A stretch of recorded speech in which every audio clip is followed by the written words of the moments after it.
오늘 함께 나누는 말씀은 사도 바울이 로마서라는 너무나 멋진, 그리고 우리의 삶 속의 신앙생활 가운데 우리가 지켜야 될 내용들, 어쩌면 신앙의 기초가 되는 내용들을 쓰면서 교리적인 부분과 실제적인 삶을 나누는 그런 너무나 아름다운 책의 가운데 부분입니다.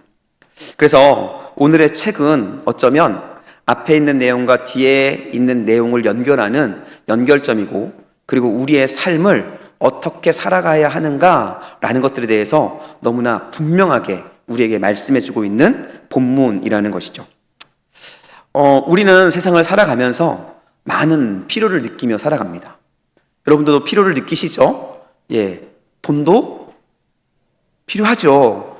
돈 안 필요하신 분 있으신가요? 저도 돈이 필요합니다. 물질도 필요하고, 또 건강도 필요하고, 그리고 때로는 권력도 필요합니다. 어려움을 당해보면, 법적인 어려움을 당해보면 너무나 불합리한 일들이 많이 있는 것을 보게 돼요. 그때는 때로는 법적인 지식을 알고 있는, 권력이 있는 그러한 일들도 필요할 때가 있습니다. 우리가 세상을 살아가면서 보면 우리는 정말 많은 것들이 필요하다라는 것을 느끼고, 실제로 그런 필요들을 요구할 때가 너무나 많이 있다라는 것이죠. 여러분, 우리의 기도의 많은 부분이 바로 이 필요를 구하는 것에 치우쳐 있다라는 것이죠. 그런데 중요한 것은 무엇이냐면요, 우리의 영적인 삶에도 이러한 필요가 있다라는 거예요. 예수님 참 그리스도인 된 우리에게도 우리 영적으로 이것이 필요합니다라고 말하는 그것들이 우리에게 있고, 우리는 세상적인 필요와 함께, 세상적인 필요보다도 더욱더 이 영적인 필요를 간구하는 그러한 삶을 살아가야 된다라는 것이죠. 바로 오늘의 본문이 참 그리스도인 된 우리가 본질적으로 그리스도인으로서 무엇을 필요로 하는지, 그리고 그 필요를 통해서 우리의 삶의 방향이 어떠한 방향으로 나가야 하는가라는 것에 대한 답을 우리에게 주고 있다라는 것이죠. 저는 오늘 이 말씀을 통해서 우리 모두가 세상적으로 구하는 그 필요를 뛰어넘어서 영적인 필요를 구하는 삶, 그래서 그 영적인 필요를 누리는 그러한 은혜의 삶이 될 수 있기를 예수님의 이름으로 간절히 축복합니다. 오늘 본문은 그러므로라는 접속사로 시작을 하죠. 우리 1절 말씀을 함께 읽겠습니다. 같이 읽습니다. 그러므로 형제들아, 내가 하나님의 모든 자비하심으로 너희를 권하노니 너희 몸을 하나님이 기뻐하시는 거룩한 산 제물로 드리라. 이는 너희가 드릴 영적 예배니라 라고 말합니다. 오늘 본문을 보니까요, 그러므로 라고 시작하면서 형제들아, 내가 하나님의 모든 자비하심으로 너희를 권한다 라고 말씀을 시작하고 있습니다. 그러므로 앞에 무엇인가 있었겠죠? 그것을 주었습니다. 그래서 그것 때문에 내가 너희에게 하나님의 자비하심을 자비하심 안에서 너희에게 권한다라고 사도 바울이 지금 이야기하고 있다라는 것이죠. 여기서 그러므로가 가리키는 것이 무엇일까요? 여기서 그러므로가 가리키는 것은 바로 이 로마서 1장부터 11장까지의 모든 내용들을 이야기하고 있는 거예요. 그래서 사도 바울은 이 그러므로라는 접속사를 통해서 1장부터 11장까지의 내용을 요약하고 정리한 뒤에 이 11장을 바탕, 1절부터 11장까지의 내용을 바탕으로 이제 너희의 삶에 새로운 차원의 문을 열고 그 새로운 삶을 살아가라 라는 것을 권면하기를 원하고 있다라는 것이죠. 우리가 이 내용을 알기 위해서는 1장부터 11장까지의 내용인지를 먼저 좀 알아야, 이 1장까지의 내용이 무엇인지를 좀 알아야 할 필요가 있습니다. 이미 여러분들이 로마서를 많이 읽어봤고 설교를 많이 들어봤기 때문에 이 내용이 무엇인지 잘 알고 있을 거라고 생각이 됩니다. 그러나 제가 간단하게 요약하면 이렇습니다. 모든 인간이 하나님 앞에서 죄인이다라는 것이죠. 그리고 이 죄인인 우리들, 그리고 유대인이든 이방인이든 관계없이 그 누구도 스스로의 힘이나 율법의 행위로는 결코 의로워질 수 없다라는 것이 바로 1장부터 11장에 나와 있는 내용입니다. 그리고 이와 함께 이 절망적인 상황을 해결하는 한 가지의 방법을 하나님께 보내주셨는데 그것이 누굴까요? 바로 예수 그리스도. 그래서 이 절망적인 문제를 해결할 수 있는 유일한 방법은 바로 십자가를 지고 우리의 죄를 위해 돌아가신 그 예수 그리스도를 믿는 그 믿음으로 말미암아 우리는 구원의 자리로 구원받는 하나님의 자녀가 될 수 있다라는 것이 1장부터 11장까지의 내용이라는 것이죠.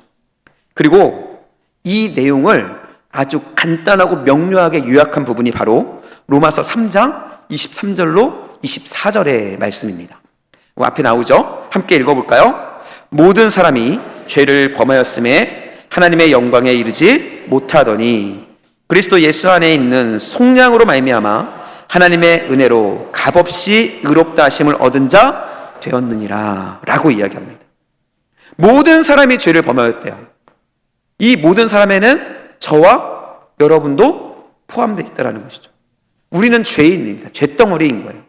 그런데 이 죄로 인해서 죽을 수밖에 없는 우리들, 어떠한 방법으로도 이 죄를 해결할 수 없는 우리들을 예수 그리스도께서 속량하셨다고 이야기해요. 이 속량이라는 것은 우리의 죄를 모두 해결하셨다라는, 값을 갚아주셨다라는 것이죠. 그로 인해서 우리에게 주어진 은혜가 무엇입니까? 바로 값없는 하나님의 은혜로 말미암아 의롭다 하심을 얻은 자가 되었다라고 이야기하고 있다는 거예요.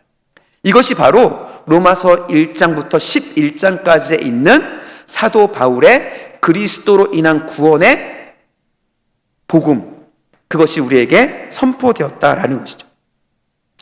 그렇기 때문에 예수 그리스도의 이 복음이 오늘 본문에서 말하고 있는 하나님의 모든 자비하심으로 너희에게 권한다는 말씀의 근거가 되어진다라는 거예요. 오늘 말씀은 하나님의 모든 자비하심, 즉 예수 그리스도의 십자가로 인한 그 복음으로 말미암아 너희가 구원받은 그들에게 내가 선포하고 권면한다라는 것을 말씀하고 있는 거예요. 그렇기 때문에 오늘 본문의 말씀은 구원받은 자, 예수 그리스도의 그 십자가의 은혜, 그리스도의 십자가로 말미암아 구원받은 사람들에게만 의미가 있는 말씀이라는 것이죠. 그렇기 때문에 우리는 한 가지를 확인하고 넘어갈 수밖에 없어요. 이 문제가 확인되지 않으면 우리는 이 뒤에 나오는 말씀의 내용들이 우리에게는 아무런 의미가 될 수 없기 때문에 그렇습니다. 여러분, 그 질문 한 가지 확인해야 될 것이 무엇일까요? 바로 예수 그리스도의 십자가의 복음을 내가 믿느냐라는 질문이에요. 여러분, 제가 여러분에게 두 가지의 질문을 드릴 건데요, 한번 스스로 답해 보시기를 축복합니다. 나는 예수 그리스도의 십자가의 복음을 진짜로 믿고 있습니까? 나는 예수 그리스도를 통해 분명히 구원받았습니까? 여러분, 이 두 가지의 질문에 아멘으로 분명하게 답할 수 있으신가요? 그럼 우리 옆분들에게 좀 선포해 줬으면 좋겠습니다. 옆분들을 바라보시면서 나는 예수 그리스도의 십자가로 구원받은 하나님의 사람입니다. 아멘. 여러분, 이것이 우리에게 확실해야, 그래야 하나님의 말씀은 우리에게 의미 있는 말씀으로 다가올 수 있다는 거예요. 여러분, 10년을 다니고 100년을 다녀도 구원받은 십자가의 은혜가 나와 관계없다고 한다면 들려지는 말씀은 우리에게 교훈일지는 모르지만 복음일 수는 없어요.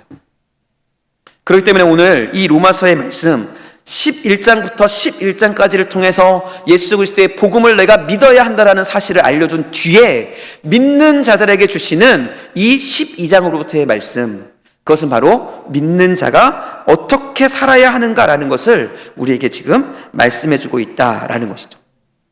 사도 바울은 믿는 자, 구원받은 자들에게 권면합니다. 무엇을 권면하고 있을까요? 우리 1절 말씀입니다. 다시 한번 1절 말씀을 읽겠습니다. 무엇을 권면하고 있는지를 여러분이 생각해 보셔야 돼요. 1절 읽습니다. 그러므로 형제들아, 내가 하나님의 모든 자비하심으로 너희를 권하노니. 무엇을 권합니까? 너희 몸을 하나님이 기뻐하시는 거룩한 산 제물로 드리라. 이는 너희가 드릴 영적 예배니라 라고 말해요. 예수 그리스도로 구원받은 너희들에게 내가 권하는데 내가 권하는 것은 이것이야 라고 말하면서 사도 바울이 권하고 있는 한 가지가 있어요. 그것은 무엇이냐면 바로 너희 몸을 하나님이 기뻐하시는 거룩한 무엇으로 드려라? 산 제물로 드리라 라는 것입니다. 여러분, 이 말씀을 이해하기 위해서는 거룩한 산 제물이 무엇인지를 알아야 되겠죠. 우리는 대략적으로 거룩한 산 제물이 무엇인지를 알고 있습니다. 그러나 조금 더 분명하게 거룩한 산 제물이 무엇인지를 살펴보아야 할 필요가 있어요. 그러기 위해서는 구약의 제사를 잠깐 살펴보아야 합니다. 구약의 제사에서 가장 중요한 것은 무엇일까요? 구약의 제사를 드릴 때 가장 중요한 요소가 있습니다. 그것은 바로 무엇일까요? 제물이에요, 제물. 우리의 마음을 하나님께 올려드리는 마음도 중요하지만 그 마음이 실제로 보여지는 제물이 구약의 제사에서는 가장 중요한 요소 중에 하나였다라는 거예요. 여러분, 그 제물은 매우 까다로웠습니다. 우리 레이기 다 배웠으니까 그 제물의 까다로움을 잘 알고 계시잖아요. 일단 제물은 어떻게 돼야 되죠? 흠이 없어야 돼요. 흠이 없고 그리고 부정하지 않은 거룩한 제물이어야 합니다. 그리고 그 제물은 반드시 하나님께 드려지기 위해서 어떻게 해야 되죠? 어떻게 해야 될까요? 뭐라고요? 죽어야 돼요. 그 제물은 거룩해야 되고 그리고 하나님께 올려드리기 위해서는 반드시 죽어야 했습니다. 그 죽음도 그냥 죽음이 아니라 각이 떠지는 거예요. 목이 잘리고 배가 갈라지고 팔과 다리가 잘리는 그러한 잔인한, 어떻게 보면 너무나 잔인한 모습으로 하나님께 올려드려졌다라는 거예요. 그렇게 제물이 드려졌던 이유는 딱 한 가지입니다. 우리의 죄의 결과가 그거라는 거예요. 그런데 그러한 죄의 결과를 동물에게, 그 짐승에게 전가하여서 우리의 죄를 대신하여 그 짐승이 죽었고 그로 인해서 우리의 모든 죄가 용서받았다라는 것을 상징적으로 보여지는 모습이었다라는 것이죠. 그런데 그랬던 구약의 제사가 어느 순간 바뀌어지는 역사가 일어납니다. 그게 바로 예수 그리스도의 십자가 사건이죠. 예수 그리스도께서 짐승이 죽는 것처럼 거룩한 예수님께서 못에 박히고 사지가 잘리는 그러한 모습으로 짐승을 대신하여 완전한 제물이 되셨습니다. 그리고 우리에게 주신 놀라운 선물은 더 이상 우리는 짐승을 통해서 제사하는 것이 아닌 이미 온전하게 제물이 되신 예수 그리스도로 말미암아 죽지 않고 살아있는 상태에서 우리가 하나님 앞에 나아갈 수 있는 은혜를 얻게 되었다라는 거예요. 그리고 그 은혜로 하나님 앞에 나가는 우리가 누구냐면 바로 살아있는 산 제물로 하나님께서 받아주셨다라는 것입니다. 그래서 산 제물이라는 것은 간단하게 말하면 이거예요. 바로 예수 그리스도를 믿고 예수 그리스도의 그 십자가를 의지하며 하나님께 나아가는 사람, 그 사람이 바로 살아있는 제물, 산 제물이 되었다라고 이야기하고 있다라는 것이죠. 그런데 하나님께서는 이 살아있는 제물로 우리를 하나님께 드릴 수 있도록 은혜를 주심과 함께 한 가지의 책임을 우리에게 맡기셨습니다. 우리는 산 제물로 예배 드리는 것에는 매우 익숙하지만 산 제물로 주님께 예배 드릴 수 있는 그 은혜를 주실 때 주신 그 책임에는 별로 관심이 없을 때가 많아요. 그런데 우리가 하나님께 산 제물로 드려지기 위해서는 반드시 한 가지의 책임을 감당해야 된다라는 것이죠. 그 책임은 무엇일까요? 그것은 바로 한 번 죽고 끝나는 것이 아니라 살아 숨쉬는 매일매일의 순간 속에서 나라는 재물, 나라는 이 죄인된 모습을 내려놓고 죽이고 그리고 그곳에 예수 그리스도께서 사시도록 나를 내어드리는 지속적인 모습을 하나님께서는 우리에게 요구하셨다라는 거예요. 여러분, 이러한 사실을 우리 갈라디아서 2장 20절 말씀에 너무나 잘 보여주고 있습니다. 갈라디아 2장 20절 말씀에 뭐라고 이야기하고 있는지 함께 읽어볼게요. 내가 그리스도와 함께 십자가에 못 박혔나니 그런즉 이제는 내가 사는 것이 아니요 오직 내 안에 그리스도께서 사시는 것이라 라고 이야기하고 쭉 연결이 되어져요. 잘 들어보면 이렇습니다. 내가 그리스도와 함께 십자가에 못 박혔나니 라고 이야기해요. 이 말은 내가 죽었다는 것이죠. 그런데 내가 죽었다는 그 사실 속에 살아있는 제물로서 어떠한 일이 일어나는지 보십시오. 그런즉 이제는 뭐라고요? 내가 사는 것이 아니래요.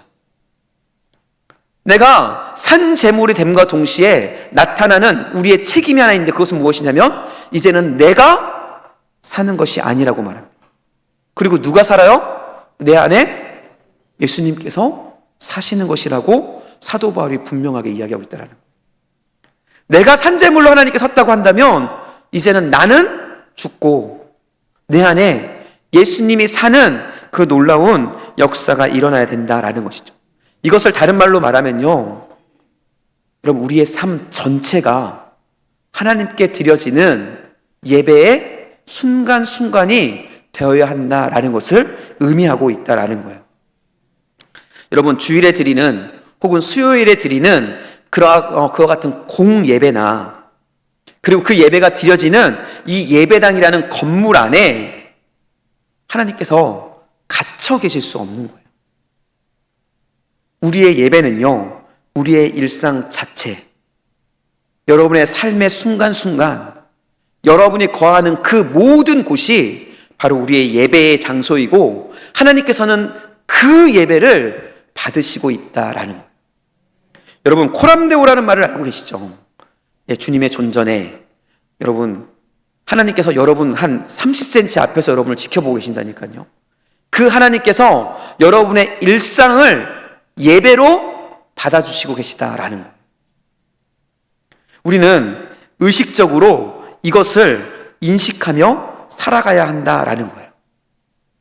의식적으로 나의 삶이 예배이고 나의 삶이 하나님께 드려지는 은혜의 시간이 되어야 된다는 사실을 우리가 인식하며 살아가야 된다라는 거예요. 이게 바로 그리스도 안에서 영적인 예배를 드리는 우리들의 모습이어야 한다라고 사도 바울은 우리에게 말씀하고 있다라는 거예요. 여러분 우리의 삶을 좀 돌아봤으면 좋겠습니다. 이 말씀을 준비하면서 저도 참 부끄러웠습니다. 저의 삶이 그런 모습이 알 때가 너무나 많이 있었거든요. 여러분은 어떠신가요? 멀리도 말고 우리 주일을 지낸 오늘 수요일까지 3일의 삶 속에 여러분의 삶은 예배, 여러분과 동행하시는 그 하나님을 인식하고 나의 삶 자체가 예배다라는 그 사실을 인정하며 살아가는 예배의 삶이었습니까? 아니면 주일에 그 예배의 공간을 떠난 그 이후에 여러분 개인의 삶, 예배와는 관계없고 하나님과는 관계없는 내가 주인 되는 삶이었습니까? 오늘 사도 바울이 말하고 있는, 사도 바울이 예수 그리스도로 구원받는 자들에게 권하고 있는 한 가지, 그것은 바로 산 제사로서의 영적인 예배를 드리는, 우리의 삶을 온전한 예배로 드리는 그러한 모습을 우리에게 말씀하고 있다라는 거예요. 저는 여러분을 축복합니다. 저는 여러분들이 예수 그리스도로 구원받은, 아까 고백했듯이 예수 그리스도로 인해 구원받은 자로서 이제는 여러분의 삶이 온전한 산 제물로 하나님께 드려지는 영적인 예배의 삶이 될 수 있기를 예수님의 이름으로 축복합니다. 예, 저를 따라하겠습니다. 나의 삶이 영적인 예배의 삶이 되기를 소원하고 결단합니다. 아멘. 예, 우리의 삶이 그러한 삶이 되어야 한다라는 것이죠.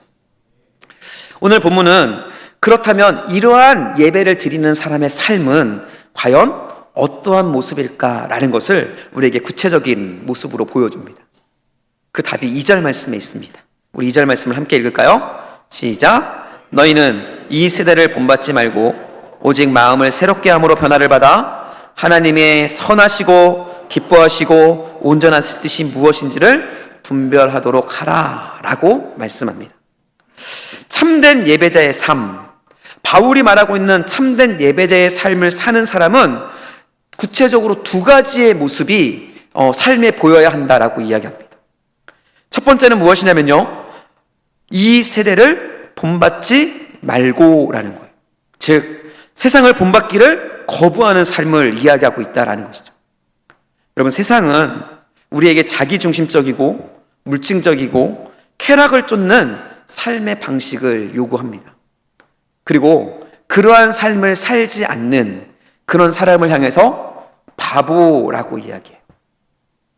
그런 하나님께서는 우리에게 이렇게 말씀하시는 거예요.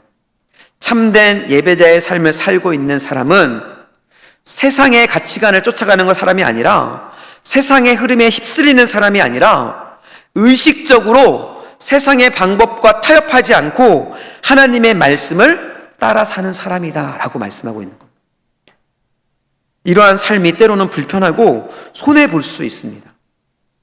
그러나 우리가 참된 예배자라고 한다면, 우리가 참된 예배자로 거룩한 예배를 드리는 하나님의 사람이라고 한다면, 우리는 세상의 법칙을 따라 사는 것이 아니라 하나님의 말씀을 따라 하나님께서 원하시고 기뻐하시는 일을 선택하며 살아가는 삶을 하나님께서는 우리에게 요구하시고 계신다라는 것이고요.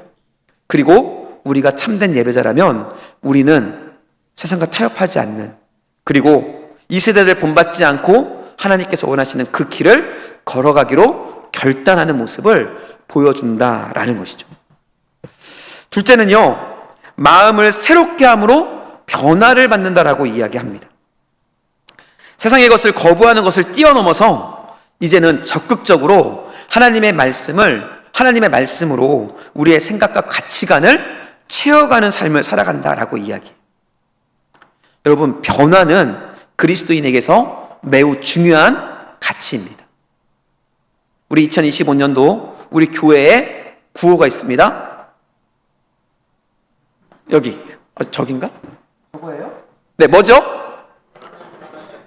하나님 나라의 선장 말고 네, 전진입니다.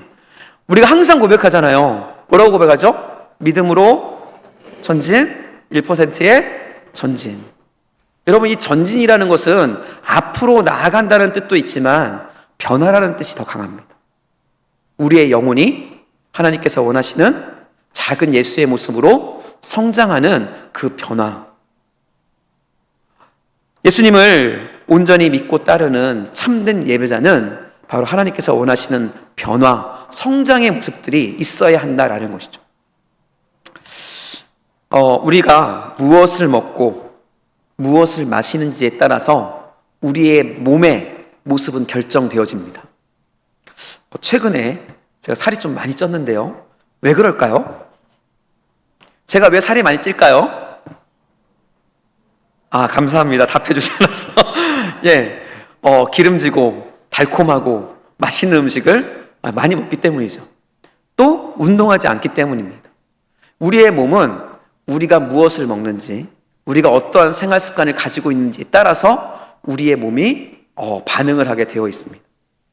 그런데 중요한 것은 우리의 영도 마찬가지라는 거예요. 우리의 영에 무엇을 접하고 무엇을 집어넣느냐에 따라서 우리의 영도 그 모양이 바뀌어진다라는 것이죠. 세상의 뉴스, 자극적인 영상, 그리고 사람들의 말하는 그러한 일들에 마음을 쏟으면 우리의 영혼은, 우리의 마음은 어떻게 될까요? 우리의 마음은 그러한 모습으로 변화되어집니다.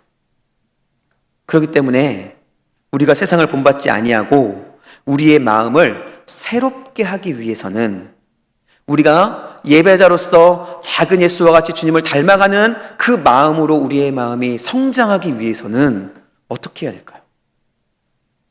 우리의 마음 가운데 하나님의 말씀을, 그리고 하나님의 역사하심을, 예배 가운데 주시는 그 놀라운 하나님의 은혜를 계속적으로 받아들일 때 우리는 놀라운 하나님의 사람으로 성장하고 변화되어질 수 있다라는 것이죠. 여러분, 우리의 마음이 이렇게 변화되어지고 성장되어질 때 그때 비로소 어떠한 일이 일어나시는 줄 아십니까?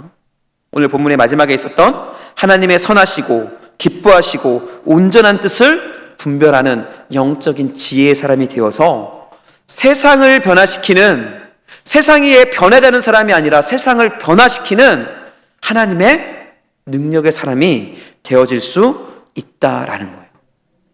저는 우리 낙원의 성도들이 세상에 휘둘리고 세상에 의해서 변화되는 그러한 사람들이 아니라, 여러분, 세상이 어떠한 상황에 있든 관계없이 하나님의 마음으로, 하나님의 능력으로 세상을 변화시키는 하나님의 사람이 될 수 있기를 예수님의 이름으로 간절히 축복합니다. 여러분, 우리에게 진정으로 필요한 것이 무엇일까요?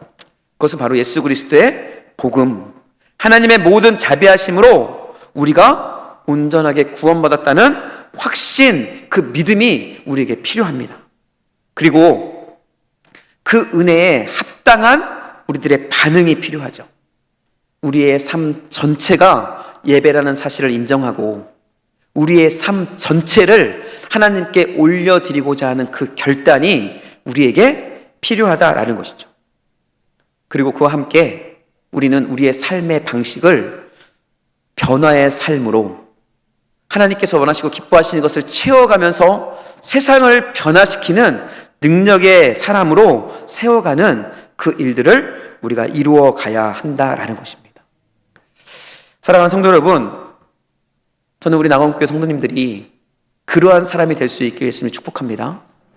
우리의 예배는 수요일 날 드리는 이곳 낙원교회라고 하는 아름다운 건물 안에 갇혀 있는 것이 아니라 그것을 뛰어넘어 여러분의 삶의 자리에서 나타날 때, 그럴 때 바로 우리는 참된 예배자, 영적인 예배자, 더 나아가서는 산 제물로서 하나님께 올려드려질 수 있다라는 거예요.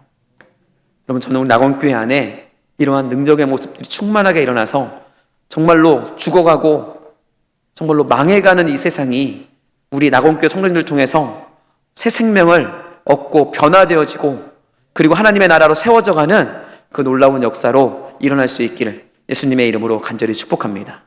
우리 찬양팀